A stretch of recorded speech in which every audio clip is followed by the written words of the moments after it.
Recognized. What is the Thank you, pleasure? Mr. President. Seeking the floor. Unang-una, ako po yung nagtataka, Ginoong Pangulo, pagka po pala si Senator Ping Lacson ang magdi-deliver ng privilege speech, wala pa po tayong nate-take up na kahit ano. Siya pala ay masyadong special dito sa chamber natin. Kasi po, pagka kami, lalong-lalo na ako, minsan patatapusin na lahat muna. Aabot po ng halos alas 7 hanggang alas 8 ng gabi. Kaya kung minsan po, pag ako nagdi-deliver ng speech, wala na si Senator Lacson. Ganun po pala siya ka-importante. Majority Leader, I think you should answer that particular Yes, Mr. President, statement. yung privilege speeches, alam mo, dalawang linggo na lang po naiiwan with due respect to Senator Marcoleta. Talagang tinutulak natin yung legislation, una, yung privilege speeches, we put always, and it's been a practice in the past, in the tail end of the discussions, because the privilege speeches can take up a lot of time. Yung nangyari po kasi kahapon, sa speech ni Senator Marcoleta, with due respect to the two sides, binanggit po niya yung pangalan ni Senator Lacson. So it is obvious that Senator Lacson would like to respond. So usually when it is personal and collective privilege, especially when they're trying to defend themselves, kasi gusto mong i-defend depensa ng sarili mo, binibigyan po natin ng pagkakataon. Ang senador na tumayo at any given point in time. Kaya kung sinabi din po sa akin ni Senator Marcoleta kahapon na ito po ay personal and collective dahil galit ako kay Senator Lacson, ginawa kong agad-agad. Pero hindi po niya kwento sa akin ano yung purpose ng kanyang speech. Kaya nung ninapitan niya po ako for speech, binabigyan po natin Senator Tulfo muna, pagkatapos si Senator Tulfo, Senator Marcoleta naman po. Pero yung laman po ng speech ni Senator Marcoleta ay binabanatan isang membro ng Senado. Obviously, that member of the Senate will stand and defend themselves. We have to give them priority. It goes for any member of the Senate, Mr. President.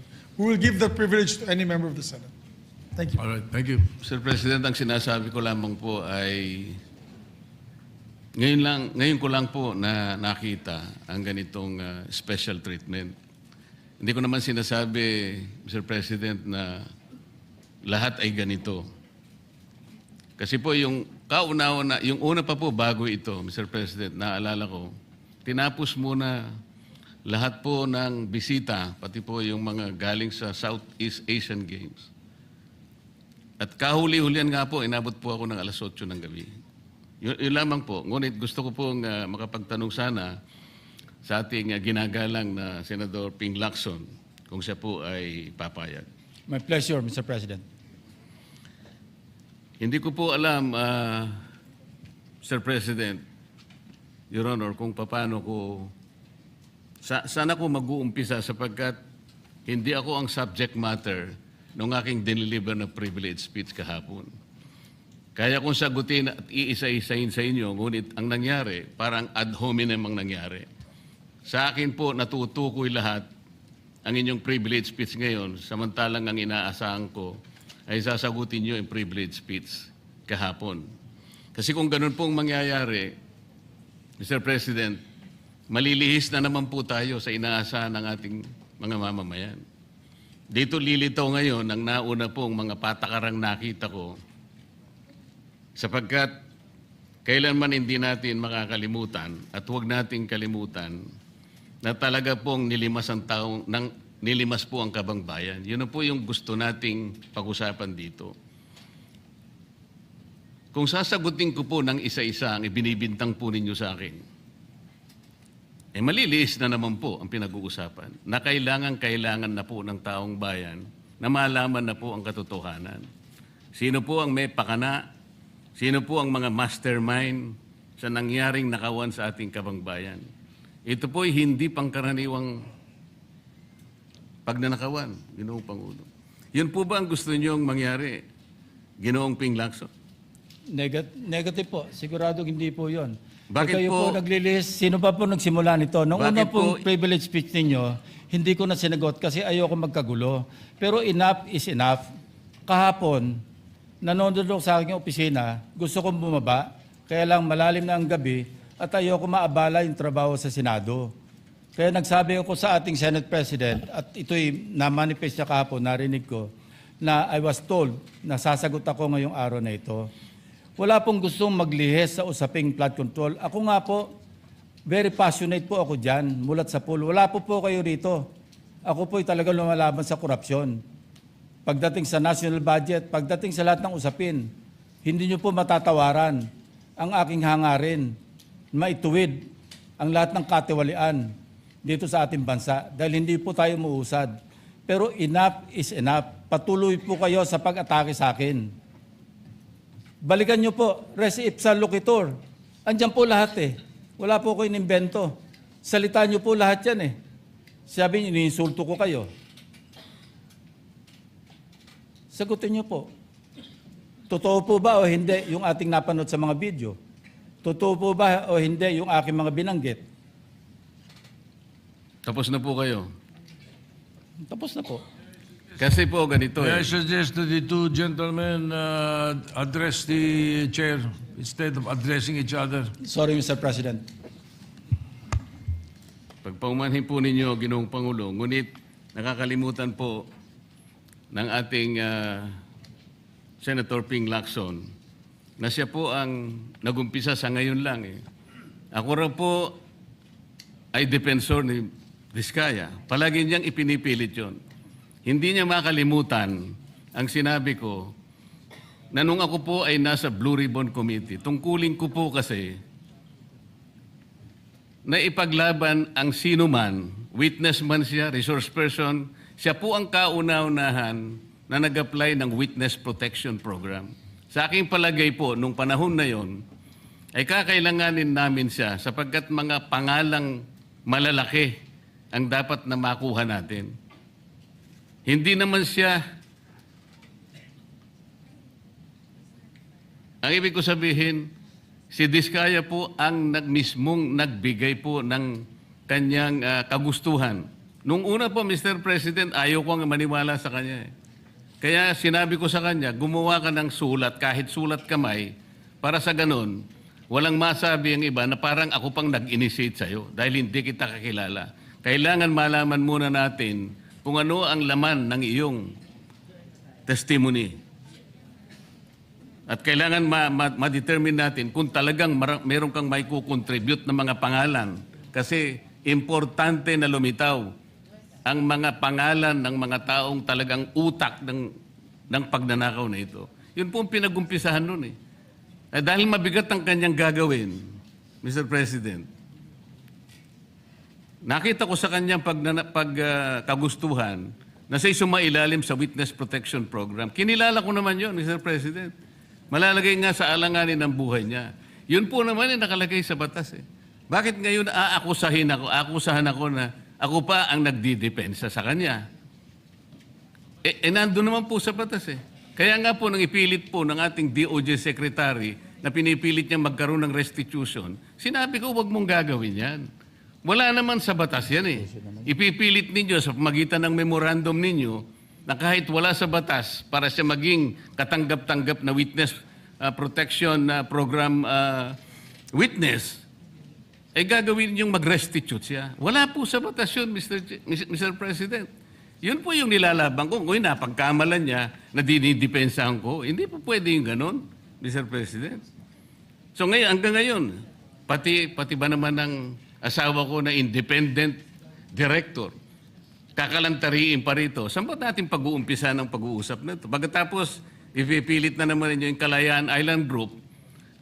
Ano po ba patakaran dito, Mr. President? Ginoong Lacson? Kailangan bang samot-samot ang gagawin mo para sa isang privilege speech?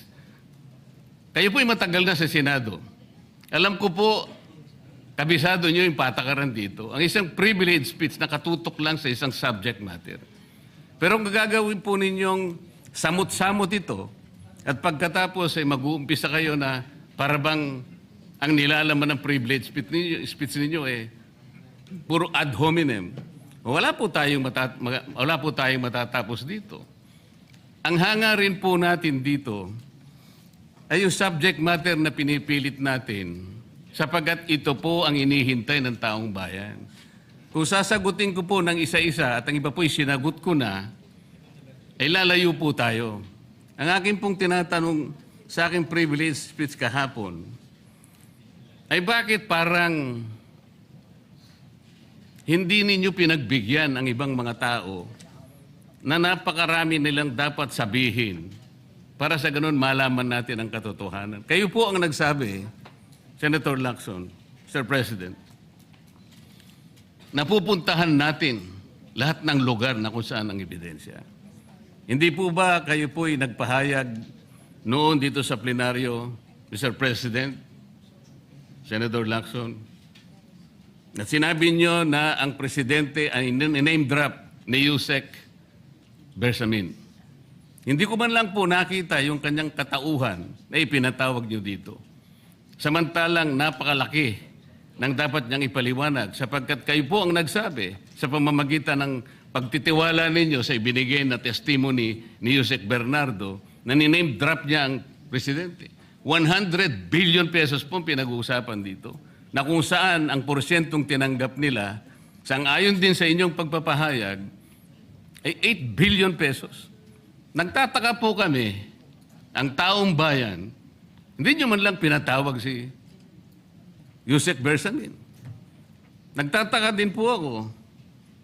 Alam po ninyo ito. Nakiusap, nagpresenta si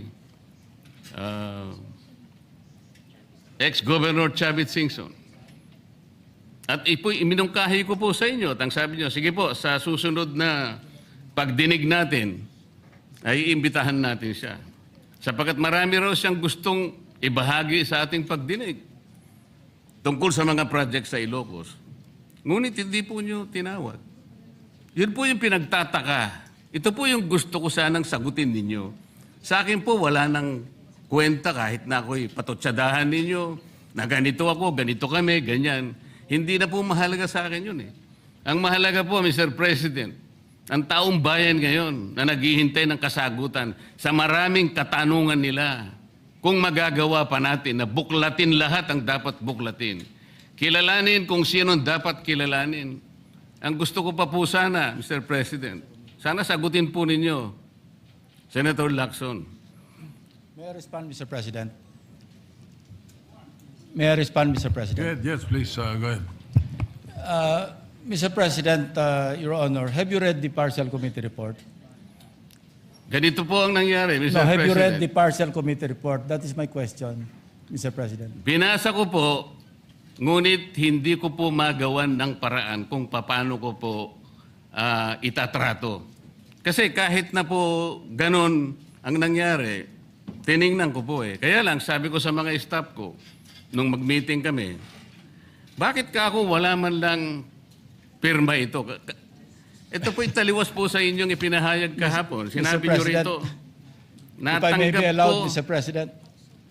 Patapusin niyo muna ako para may paliwanag ko kung bakit hindi man lang ako sumagot sa inyo dito sa ibinigay niyong material na ito. Kasi sinabi po ninyo, for one, I have it on record that his office already received a copy of the BRC Partial Committee report as early as February 11, both hard and soft copies, but he has not signed it, even with I dissent remark. It follows that as chairman, I was first to sign before routing the same contrary to his claim that I did not. Kahapon lang po namin nakita ito, Mr. President. Pero hawak ko po dito yung ipinrint naming kopya na nakuha lang namin sa isang link sa PDF document. Kami lang po nag-print nun. Wala pong pirma. Mr. President, we assume that it came from the office of Senator Lacson or probably from the Blue Ribbon Committee. I would not assume otherwise. So sabi ko, kung walang pirma ito, wala man lang covering letter, ano bang gagawin namin dito? Gagawin ba nating banderitas ito?